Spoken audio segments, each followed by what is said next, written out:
Hello student, welcome back to my YouTube channel study with Maji sir. तो student, आज हम लोग सीखेंगे परिमेय संख्या और अपरिमेय संख्या को पहचानना, यानी परिमेय संख्या किसे कहते हैं, अपरिमेय संख्या किसे कहते हैं, जिसे इंग्लिश में कहा जाए तो रेशनल नंबर और इरेशनल नंबर के बारे में हम लोग समझेंगे कि रेशनल नंबर किसको कहते हैं और इरेशनल नंबर किसे कहते हैं। ठीक है, तो वीडियो में शुरू करने जा रहा हूँ। और वीडियो शुरू करने से पहले मैं एक बात बोलूंगा कि जो बच्चे अभी तक चैनल को सब्सक्राइब नहीं किए हैं वो चैनल को सब्सक्राइब कर लें, और वीडियो अगर अच्छी लगती है तो वीडियो को लाइक करें और दोस्तों के साथ शेयर भी करें। तो चलिए अब वीडियो हम शुरू करने जा रहे हैं। परिमेय संख्या और अपरिमेय संख्या। पहले हम सीखेंगे कि कैसे पहचानेंगे कि परिमेय संख्या कौन है और अपरिमेय संख्या कौन है, यानी इसमें से कौन सा रेशनल नंबर है और कौन सा इरेशनल नंबर है। ठीक है, तो परिमेय संख्या का पहचान ये होता है कि जिस नंबर को हम लोग P बटा Q के रूप में, किस नंबर में, P बटा Q के रूप में लिख सकते हैं, यानी जिस नंबर को हम लोग P बाय Q के फॉर्म में लिख सकते हैं उसे हम लोग बोलते हैं परिमेय संख्या, यानी रेशनल नंबर। और जिस नंबर को हम लोग P बाय Q के रूप में यानी इसके फॉर्म में एक्सप्रेस नहीं कर सकते हैं उस नंबर को हम लोग बोलते हैं इरेशनल नंबर, यानी अपरिमेय संख्या। तो जो नंबर P बाय Q का फॉर्म में है या फॉर्म में एक्सप्रेस कर सकते हैं उसको हम लोग बोलेंगे रेशनल नंबर, यानी परिमेय संख्या।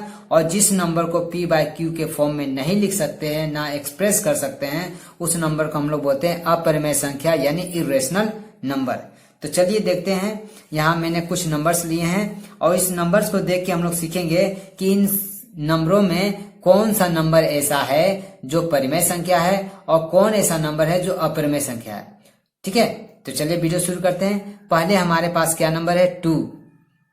तो हम क्या बोले कि अगर जिस नंबर को P बाय Q के रूप में लिख सकते हैं वही परिमेय संख्या है, तो यानी अगर हम 2 लिखते हैं, इसके बाय में कुछ नहीं है तो 1 हम लिख सकते हैं।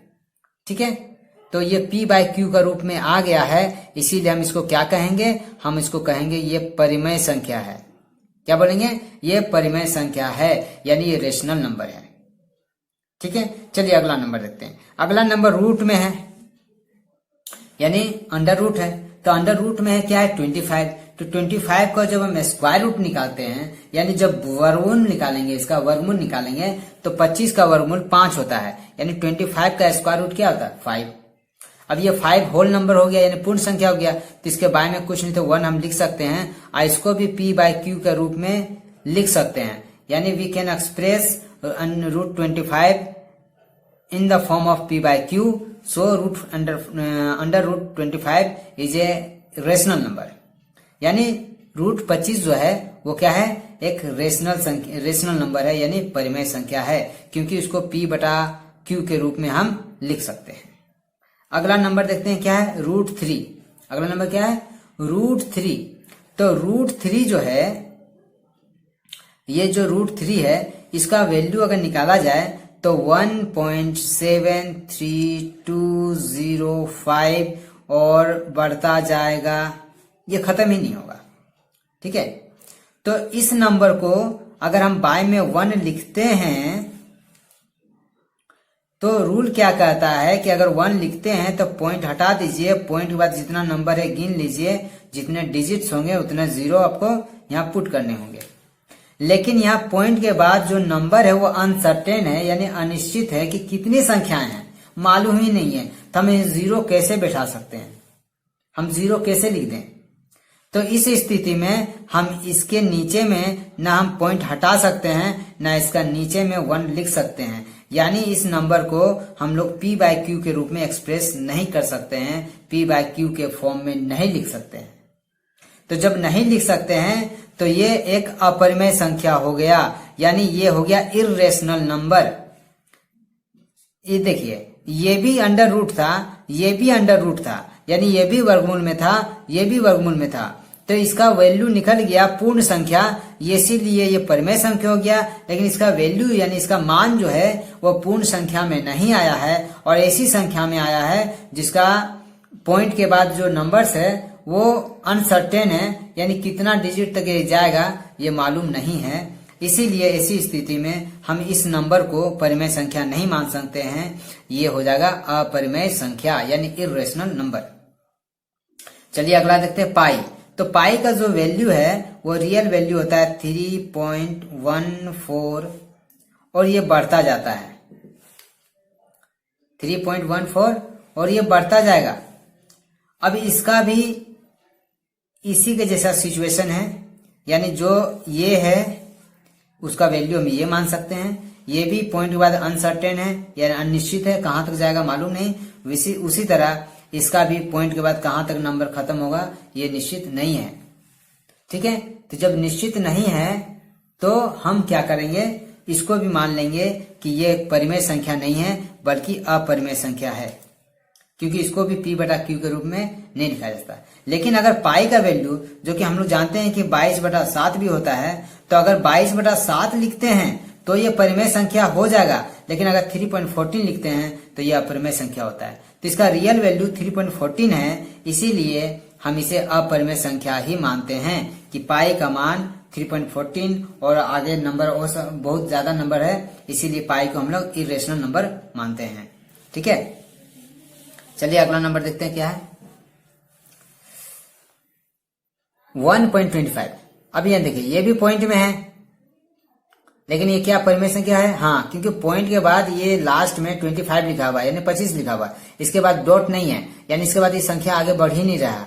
तो यहाँ 1.25 करेंगे, बाय में 1 लिखेंगे, यहाँ पॉइंट को हटाएंगे तो पॉइंट के बाद 2 डिजिट है तो 2 0 लिख देंगे। तो इसको 125 बाय में 100 इसको p बटा q के रूप में लिख सकते हैं। और ये अगर दोनों नंबर किसी से डिविजिबल है यानी काट सकते हैं तो 25 से कटेगा, 25 से ये 5 बार में, 25 से कटेगा 4 बार में, अब नहीं कटेगा तो 5/4 बचा। तो 5/4 बचा, तो ये ना 5/4 जो है, ये जो 5/4 है ये क्या है? p बटा q के रूप में है, क्योंकि एक ऊपर में p है नीचे में q है, इसीलिए 1.25 जो है वो एक परिमेय संख्या है। ठीक है, अब अगला नंबर देखते हैं। अगला नंबर लिखे हैं 1.2354 और डॉट डॉट डॉट है, तो इसका तो अंत ही नहीं है। तो जिसका अंत नहीं है यानी अनसर्टेन है कि पॉइंट बाद कितने डिजिट है, वो अपरिमेय संख्या होता है यानी इरेशनल नंबर होता है, तो ये परिमेय संख्या नहीं है। फिर अगला देखते हैं 7.18 पे ये रेकरिंग लगा हुआ है, यानी इसके बाद बार बार एक ही नंबर आएगा 1818, क्योंकि दोनों पे नंबर पे रेकरिंग लगा हुआ है। तो ये ऐसी संख्या जिसकी संख्या को ऊपर में रेकरिंग लगा हुआ है, इसे हम p/q के फॉर्म में लिख सकते हैं। इसको हल करने का तरीका है, सोल्व करने का तरीका है, इसको सोल्व करेंगे तो p बटा q के रूप में आ जाता है, इसीलिए इसे हम लोग क्या मानते हैं? परिमेय संख्या। ये परिमेय संख्या होता है। ठीक है, और 0, तो 0 भी एक परिमेय संख्या है, क्योंकि 0 को बाय में कुछ नहीं तो 1 हम लिख सकते हैं। ठीक है, तो इस तरह से 0 एक परिमेय संख्या है। ठीक है, तो स्टूडेंट आशा है आपको समझ में आ गया है कि परिमेय संख्या और अपरिमेय संख्या क्या होता है, यानी रेशनल नंबर और इरेशनल नंबर का बीच का जो डिफरेंस है वो आपको समझ में आ गया होगा कि किस नंबर को हम रेशनल नंबर कहते हैं और किस नंबर को हम लोग इरेशनल नंबर कहेंगे, यानी किस संख्या को परिमेय संख्या कहेंगे और कौन सी संख्या अपरिमेय संख्या है।